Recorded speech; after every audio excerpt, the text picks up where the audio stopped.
abaye malo koya abaye malo karra geesse maafolse ne jaalo karra geesse maafolse amma kun maal jechuudha dhiirri bara si'anaa barii utuu sareen eegee ofittiin kaa'in manaa ba'ee halkan qixxee manatti bara galu keessa dhiirri nama gargaaru argameetu kana galateeffachuudhaaree waan inni barbaade battalumatti biraan baasuudha malee.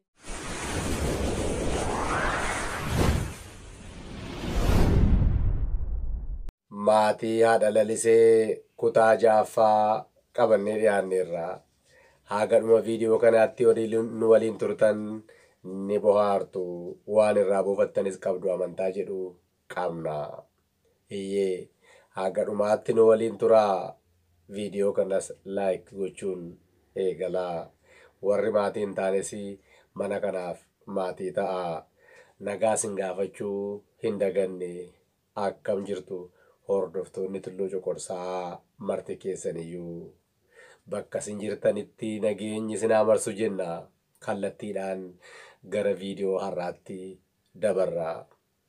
Kutaa 5ffaa keessatti akkuma dhagaa turtanii dubartiin tokko kaatee dubbachuuf dhaabbattee otoo jirtu dubartiin ishee cina jirtu haga isheen qophooftutti beeksisan qaba jettee beeksisa wayii himachuu jalqabde waa'ee dabbasaa yookaan rifeensa mataa Human Hair jedhamu ilaalchisee achuma irratti sa'aatii dheeraa waan tureef goolabame.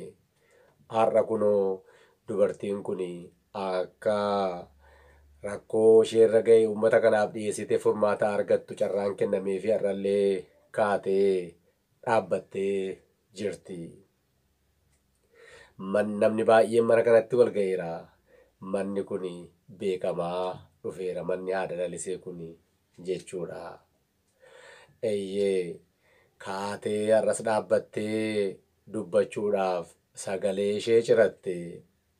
Sagalee cirattee afaan bantee jecha tokko osoo afaan keessaan baasin garuu waan ishee fuula duraa gara isheetti dhufaa jiru agarte. Namichi tokko muddamee gara isheetti fiigaa ture. Dubartiin tokko immoo namicha kana booddeedhaan fiigdi. Eeyyee namichi baqachaa dubartittiin immoo hari'aa kan jirtu fakkaata. Dubbii dubbachuuf turte addaan kuttee gara sanatti yeroo xiyyeeffattu namni taa'ee ishee dhaggeeffachaa ture si kallattii isheen ilaalaa jirtu ilaalanii. Jarri lamaan wal ari'an suni dhiyaachaa waan dhufaniif argaa jiru kallattiidhaan. Inni dhiiraa ishee duraa dubartittiin boodaan mooraa isaan keessa jiran seenanii. Akka isaan seenaniini jarri nama fagoo osoo hin taane jiraattota ollaa sanaa abbaa manaa fi haadha manaa ta'uu isaanii arganii. Abbaan manaa akkuma fiigee ol seeneen arganaa dubartii isheen dubbachuuf dhaabbachaa jirtu akka isheen dubbatte harkaan dhorkaa ofiisaatii dubbachuu eegale. Iyyee annan dubbadhaa ana maaloo hin dubbatinati har'a carraan naaf kennamu. Har'aan naaf kennamu isin isa kaleessa dheengaddaa mari'attu ankoo garuu kan har'aati. Eeyyee kan koo fireeshiidha waan amma ta'eedha. Ammuma dhagaati dafaati utuu yeroon hin qabbanaa'in furmaata itti naaf kennaa jedhee. Dubartiin isaa hari'aa turte yookaan haati manaasaa yoona kana isa bira geesseetti waan ta'eef akka inni hin dubbanneef afaansaa qabuuf carraaqti. Akka ta'ee wajabbaree ishee harkaa ba'ee ilaala akkani bukoo ishee gadi yaafneef akka rakkina ishee isinitti himneefiti afaan na qabdi jedhe. Yoo wana kana uummati naannoo sana jiru bakka lamatti qoodame. Inni kaanii gadhiisi haa dubbatu jedha. Warri kaan ammoo dhugaa isheeti. Dubbiin abbaa manaa fi haadha manaa gidduu jiru nu bira qaama sadaffaa kana bira osoo hin gahin isaan achitti ilaalanii xumuruu qabu dubbachuu hin qabu dhugaa goote jedhanii gara lamatti qoodamanii. Namichi garuu dubbii isaa hin dhiisne. Mana kanatti kan kabajamu mirga dubartii yookaan dubaraa qofa, kan dhiiraa hin kabajamu jechuudha jedhee wajabbara. Itti fufeesi. Mana keenyatti nuyi dhimma kana irratti yeroo baay'ee mari'anneerra. Yeroo baay'ee waliin haasofneerra. Garuu walii galuu hin dandeenye, furmaata itti kennuu hin dandeenye jedhee yoo wana kana akka inni dubbatu isheen akka dhiiftu walii galanii. Ishee haati manaas gaafa inni dubbii baay'isu akka qaana'u taatee irraa sittee dhaabatte. Innis dubbachuutti ka'e. Elaa ollaatti waanuma hundaa himatu. Isin immoo dhimma kana irratti mari'attanii yaada itti kennaa jirtu. Ani dubbii isinitti hin dheeressu. Elaa ani darbee haadha manaa koo kana hojii nan gargaara. Amma saammalaa warri beektan gorduba keenya beektumni gorduba keenya isa guddaa sana qulqulleesseen fixee dhufe. Garuu gaafan qulqulleessu dhaabattee na ilaalte yookaan dhuftee ilaalte maleessa si haa galatu jechuun hin jiru. Dhimma kana irratti yeroo baay'ee haasofneerra. Gaafan hojii ishee gargaaru nan galateeffattu. Darbee yoo ta'e illee kanan gargaaru. Kanaafani dhufe kanuma naaf hiikaa jedhe. Yoo wana kana haati simbiree namni dubbii fi isaan hin dursine kan muddamanii dafanii jalaa butanii. Amma kun maal jechuudha? Dhiirri bara si'anaa barii utuu sareen eegee ofitti hin kaa'in manaa ba'ee halkan qixxee manatti bara galu keessa dhiirri nama gargaaru argameetu kana galateeffachuudhaaree waan inni barbaade battalumatti biraan baasuudha malee. Jedhanii nami xiqqoosee ni kolfee. Yoona kana qabsoon kan barii ba'ee halkanii manatti galu dhiirri haadha manaasaa ciisicha qofaaf barbaadu Oromoon ilaallatu. Qeerroon ilaallatu. Oromoon haadha manaasaa fi kabaja guddaa qaba. Baay'ee dubartii kabaja Oromoon. Kabajaa fi jaalala Oromoon haadha siinqeef qabu ni dagatte moo? Gaafa inni jedhu hundumtuu harka rukutee fi dubartiin haadha simbiree kana cina ta'anii akka nama qabsoo deggeruutti. Qoyaan kanan jedhu waan inni barbaade battalatti biraan baasuu jechuun kun maal jechuudha? Ilaalaame jedhanii gara dubartii abbaa manaa ishee afaan qabuuf carraaqaa turtee ilaalaa. Ni agartuu? Kun olaa ulfa guutuudha. Erga wal fuudhanii waggaa 3 ani kanan jedhu jedhan ammas dubartittiidhaan. Kan garaan duwwaa ta'uu hin jaallanne si moo abbaa manaa keetii? Jedhanii hunda kofalchiisanii.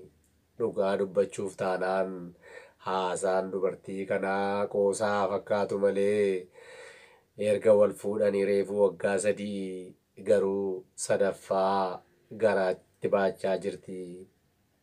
Akkuma jedhame abbaan manaa ishee kun garaan duwwaa ta'uu arguu hin barbaadu fakkaata.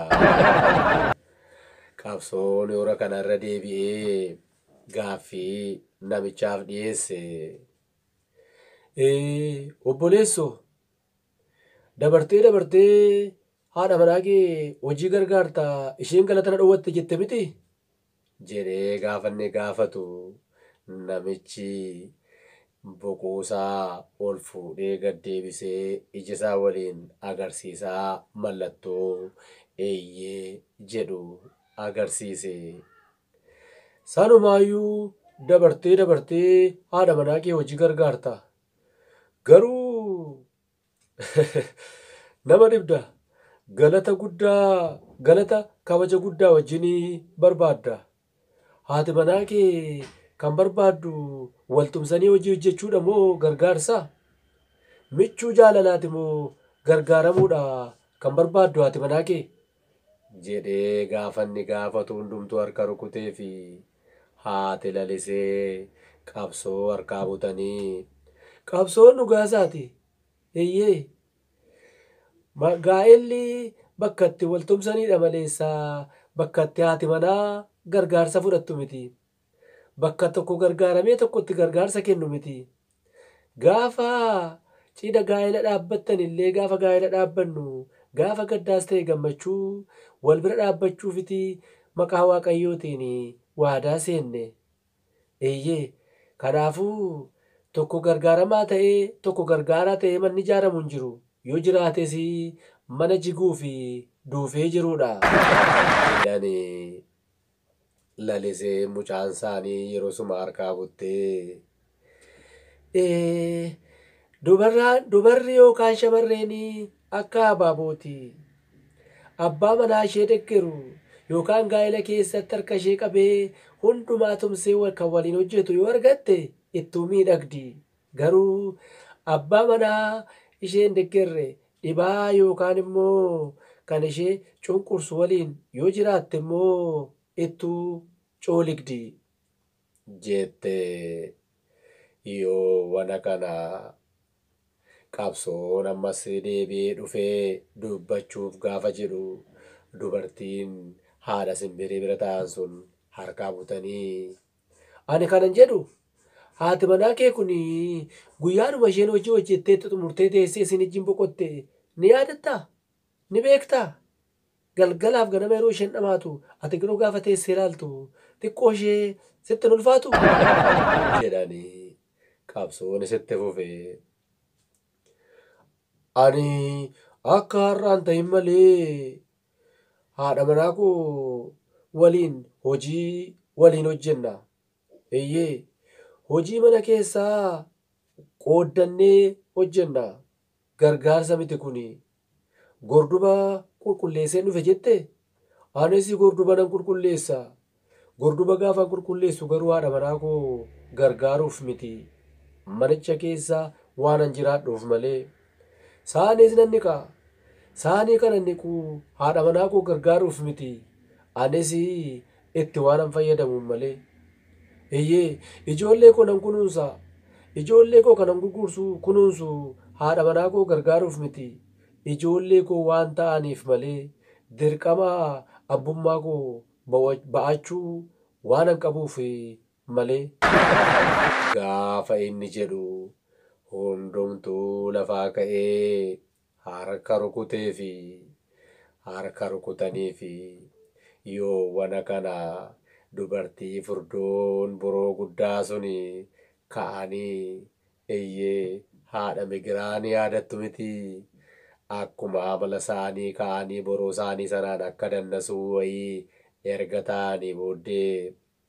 Qabsoo ani kanan jedhu obboleessa qotusuu qabdaa laata mucaa durbaa asheeta agadaa birraa fakkaattuun qaba jedhanii hundumaa kofalchiisanii.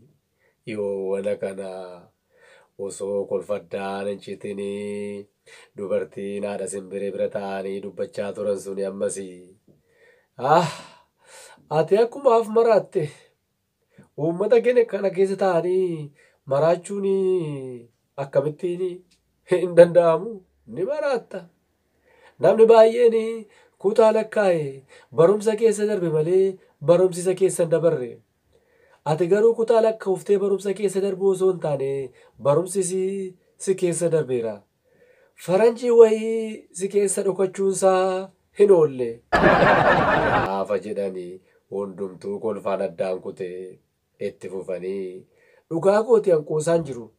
Eeyyee uummata kana keessa teessee maraachuun sitti xiqqaata ittiin jedhanii. Yoo wana kana qabsoon bakka jiruu ka'ee nyaara guuree gara alaatti qajeele nama maraatuudha isaan jedhu jaallatu. Ani nagaadha jedha. Kan maraate uummaticha jedha. Kan maraate maaliif jedhee kan hin gaafanneedha jedha. Kan maraate sababa tokko malee kan wal duukaa girrisuudha jedha. Eeyyee kanaafuu fiigee gaafa inni muddamaa gadi ba'u hundumtuu caal jedhe ni callise.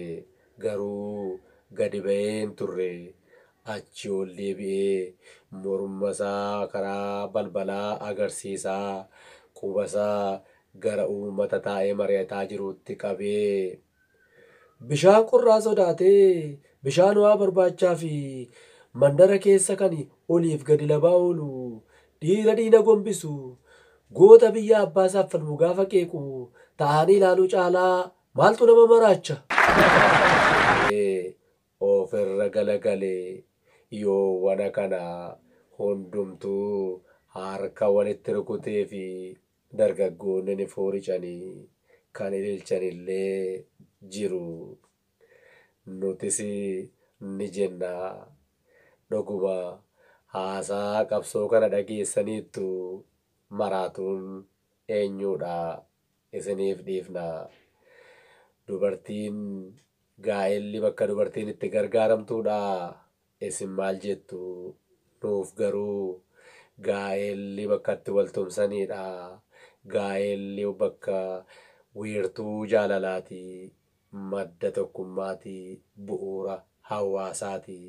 Kanaafuu bakka dubartiin itti gargaaramtu bakka dhiirri itti gargaarsa kennu osoo hin taane waliin ta'anii kan